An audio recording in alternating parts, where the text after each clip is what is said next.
Today, we are building our very own self-balancing robot.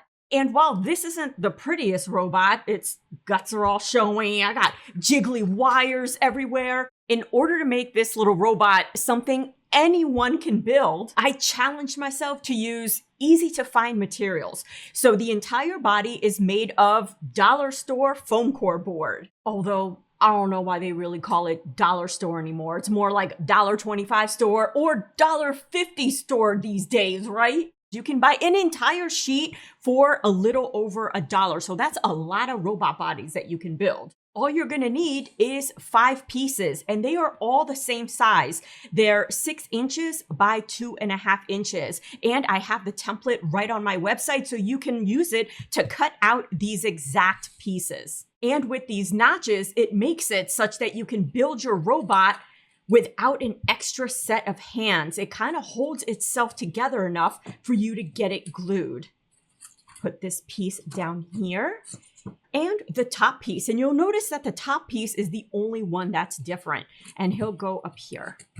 And that's it. You've got your robot body ready to roll. And what I did was run a bead of glue along the insides here of the first level. This second level, I didn't use any glue. It just kind of pressure fits together. And then up top, you'll definitely need a couple dots right there. I say use the minimal amount of glue to keep this together in case you need to take it apart and move some of your components around.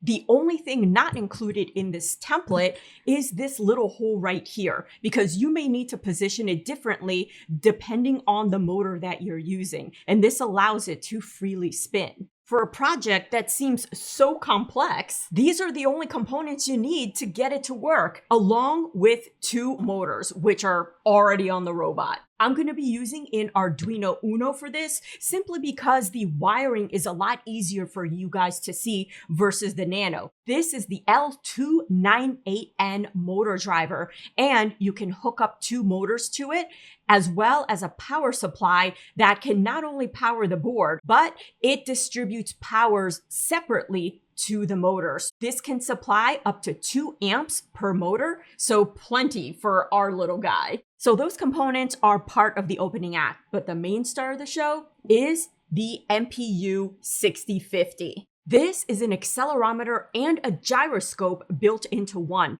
It can measure rotation along all 3 axes.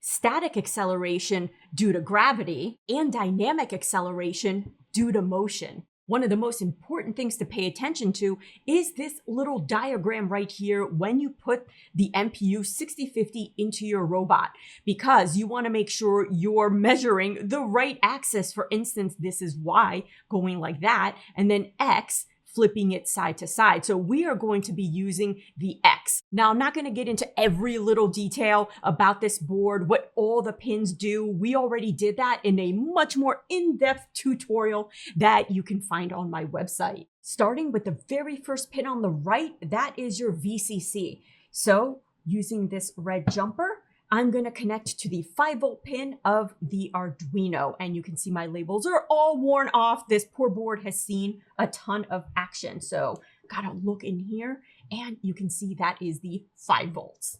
The next pin is our ground pin. So I'm going to put him in here and put him right next door to his buddy on ground. Next up is our SCL, and that is the serial clock used for our I2C communication. And because I'm using the Uno, it's got to go into a very special pin or else it won't work. And it is A5. So far, we've just been going in order. So the very next one is your SDA, or serial data, also for your I2C. So as you guessed it, it also needs an extra special pin. And luckily, it's right next door into pin A4.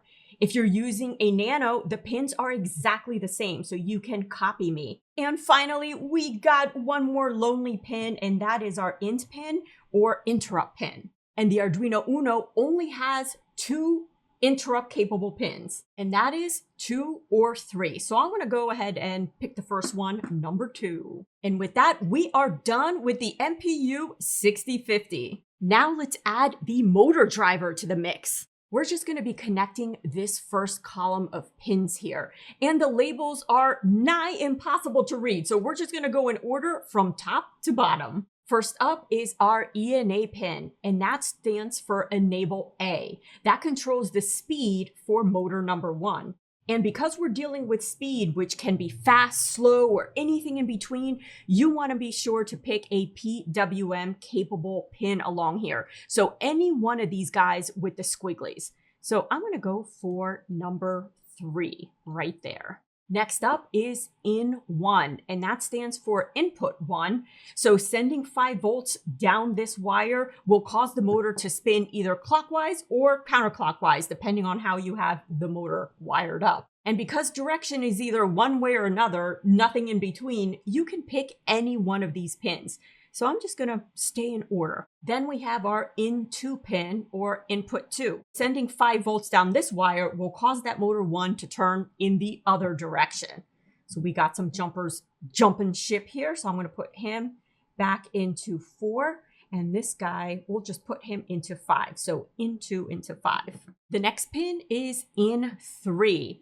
And as you can guess, it controls direction for the other motor, motor 2. And I see that 6 has a squiggly. That's a PWM pin. I'm going to save that for Enable B, which is coming up here soon. So I'm going to jump and go to 7 for this one. Then we have in 4, which is direction or other direction for motor 2.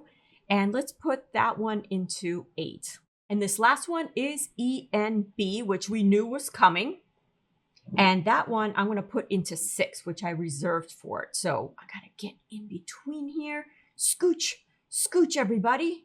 And that one goes into 6. So we got everything in order. The interrupt pin for the MPU sensor, and then all this for our motor driver. The last connections that we have on the motor driver is motor 1 and 2, as well as our power connections. These motors are 3 to 6 volts, so anything in that range will work. Although I do advise you to go as close, if not hit that 6, as you can. That way you get all the oomph you're gonna need. Plus, this particular motor driver can give you 2.5 volt voltage drop by the time that the power goes in and it makes it to the motors. The ground is always going to be this center pin for these boards.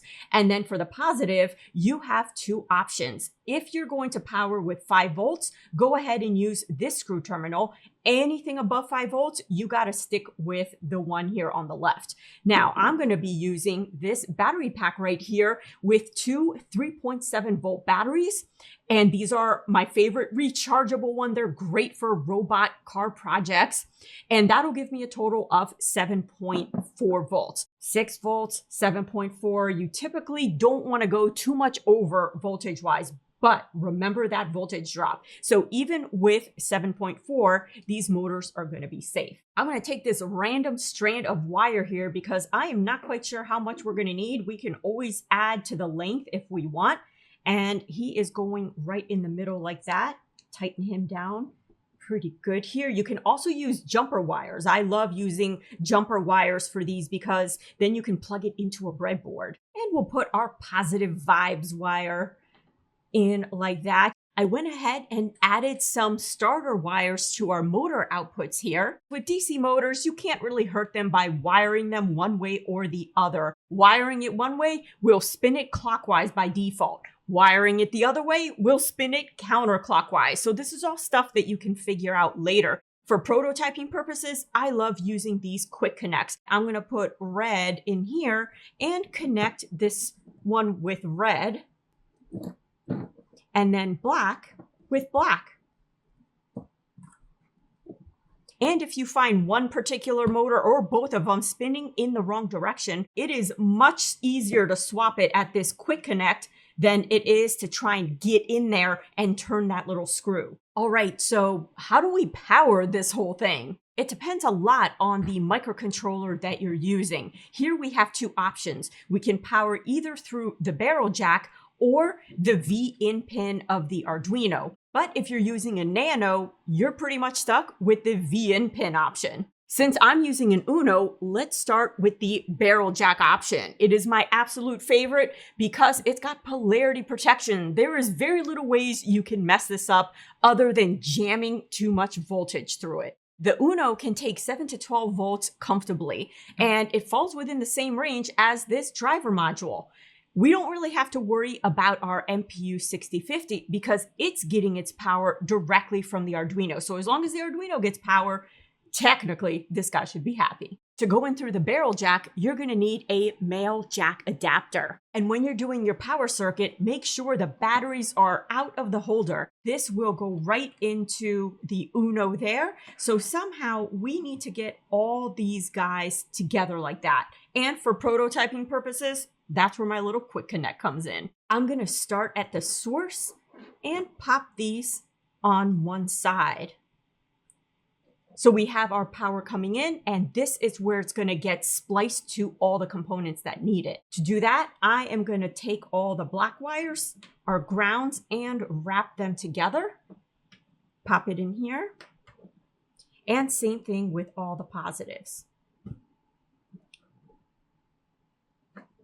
We have our power coming in. It's going to split going to both components. This looks good to me, but we are missing probably one of the most important connections, and that is our common ground. So here I've taken a male jumper wire and cut it in half, stripped one of the ends because every component has to share a ground going back to the Arduino. Our sensor already has its ground going to a ground pin, but neither of these components do.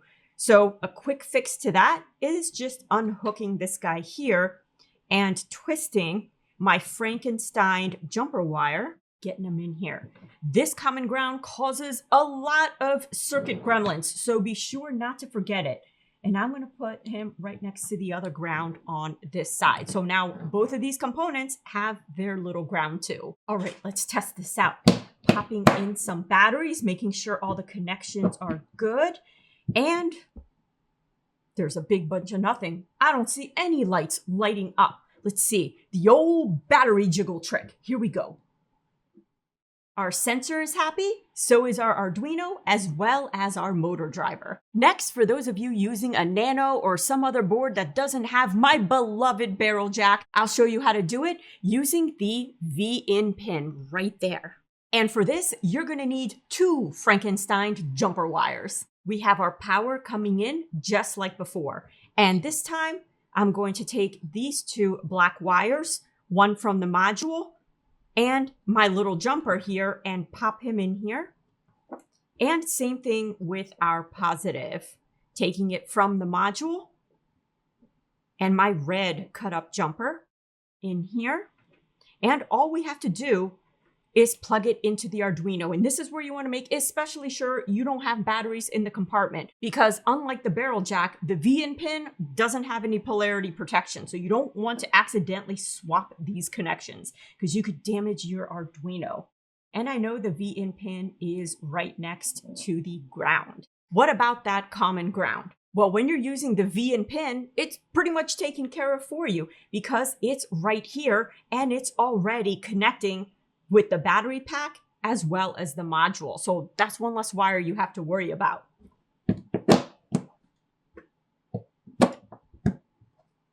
Jiggle, jiggle, jiggle.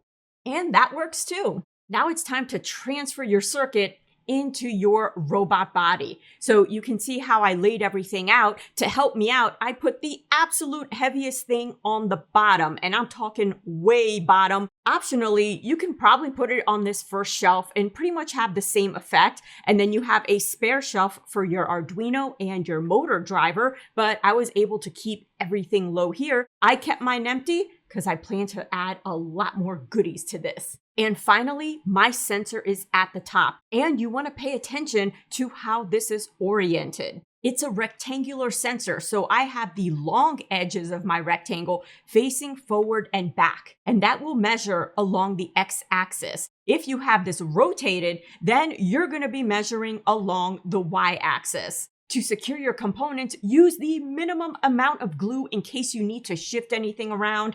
The only time where I say go for it with the hot glue gun is for the wheels, because your robot is going to take quite a few face plants in the beginning, and one of mine just popped off. It gave up on the project before I did. For the motor bodies, you can see that I have it pretty flush with the bottom here, as well as the sides are pretty flush with the tabs. And it all depends on how precise you were with your cutting. While the glue hardens, let's start getting our sketch ready. With our robot body all Frankenstein together, now it's time to give it a brain. So welcome to the coding portion of our self-balancing robot project. Before we get to the sketches, there are a couple libraries that we're going to have to install first. So I've included a link to this first library here down below. And so when you get to this page, we are going to be installing this I2C devlib by J. Roberg.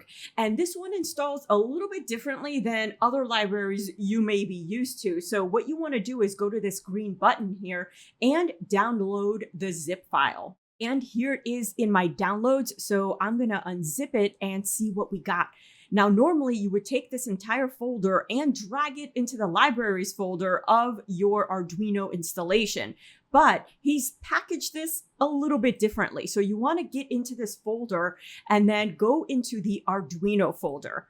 And there's even more folders. So what you want to do is look for two folders. This first one is this I2C dev or I2C dev. And we're going to click and drag this into our Arduino libraries folder. You want to go into Documents and Arduino.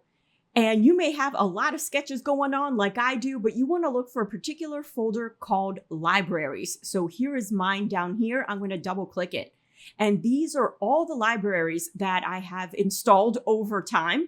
And all you want to do is take this I2C or I2C dev and click and drag it in here. I've already done it, so mine is over here. Next, you want to look for another folder, and that is this one right here, the MPU 6050. So take that and also drag it into your libraries folder.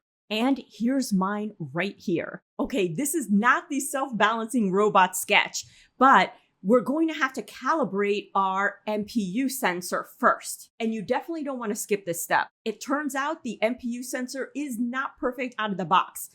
Tiny differences from chip to chip can cause some of them to think that it's tilting when it's already standing perfectly upright. And so it's always going to try and fix this imaginary tilt unless we include some offsets. So thanks to Luis Rodenas, he came up with this sketch because he was tired of manually having to calibrate. Now, you don't have to know too much what this sketch does other than in the serial monitor, it is going to output some values that we're going to have to write down. If you want, you can further configure this sketch, but I left all of the values as is. Before running this sketch, you want to start playing around with your robot a little bit, see kind of where its natural balance point is. Mine is somewhere right around here where it tries to kind of stand up on its own. And I'm going to use this block to hold it upright.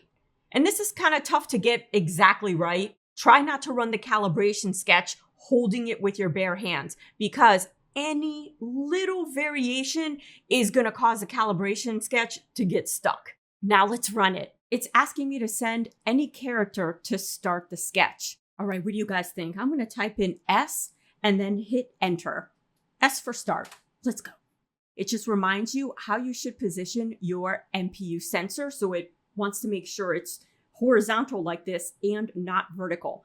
So it's in the calculation process. It's calculating the offsets, and you'll see these series of 3 little dots popping up. And this is where it gets stuck if you're trying to hold it with your hands. And just be sure you have your baud rate set to 115,200. And don't touch your robot until it's done. You'll get this first line right here, the sensor readings with offsets. And then the numbers you really want to pay attention to is your offsets. So go ahead and write this series of numbers down, and it tells you what order it is. So data is printed as acceleration X, acceleration Y, Z, and then the gyro values here. So just match up the numbers with the different value names. All right, we are done with this. So here is the for real self-balancing robot sketch.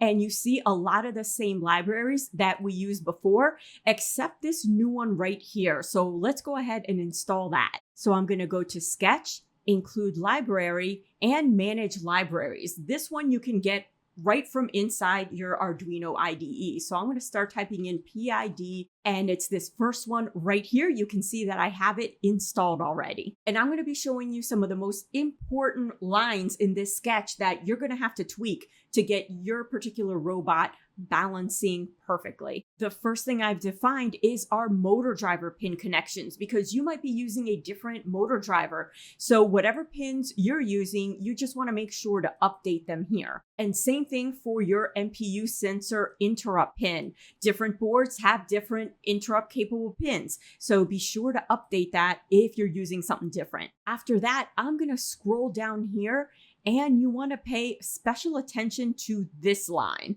These three different values, KP, KI, and KD, are part of the PID controller formula that will help us fine-tune our robot balance. And this is the formula I'm talking about. Here you can see the KP, the KI, and KD, and that is going to give us the output for our motors. But luckily, this library does all this math behind the scenes. And we're definitely going to come back to this because there's one more area of the code that I want to show you. Remember those offsets I told you to write down? I hope you did. So go ahead and put them in here. And those are the only areas you should have to tweak. Now back to that PID controller. The PID controller is an algorithm that's going to help our motors know how fast and in what direction to spin to keep our robot balanced. P stands for proportional, and that measures how far your robot is tilting from its upright position. The higher this number, the more quickly and aggressively that motor is going to try and correct itself. I stands for integral, and this corrects long-term errors. Sometimes you'll notice that your robot just keeps correcting itself, and it gets to a point where it either starts to correct, and fall down, or it's just always constantly leaning. And so that will help eliminate these errors that build up over time. And finally, D is derivative, and that's going to measure how fast the robot is falling. So P for proportional is how far the robot is falling. D is how fast is it going to face plant. So these are the value that work for me. So depending on how you laid out your components, even if you laid them out very similar to the way I did, any budge forward or back of the component is going to redistribute the weight. So let's see what my values look like. I'm going to put it down gently.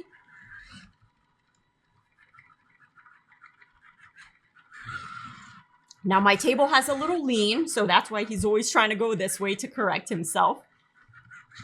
But you get an idea. He hasn't fallen. I'm just going to make a barrier here.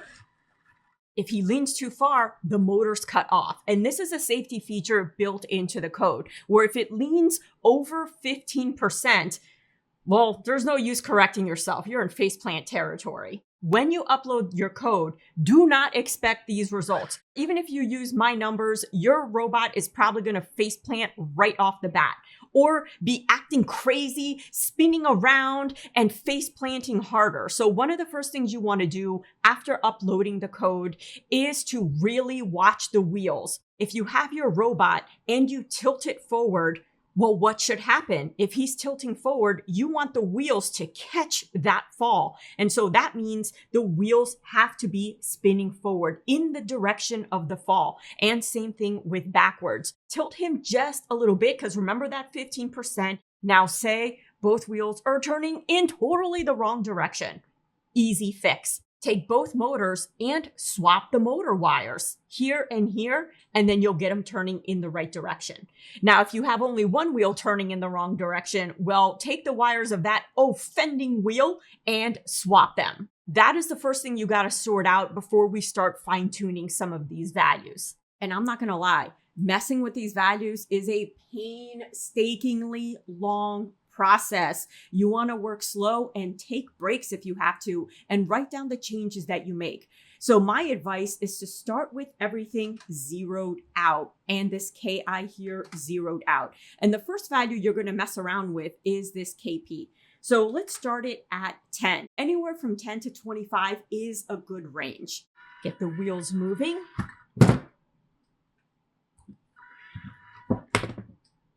Yeah, have your hands ready. And this is absolutely expected with your first try. So don't get discouraged. You know me, I'm gonna break it to you straight. This is the most frustrating part of this entire project. And technically, it's not difficult. The hard part is the patience required. So resist the urge to make huge jumps with these numbers because it starts to get really tough to tell what is working. So from here, I would go to 15 maybe, then 20.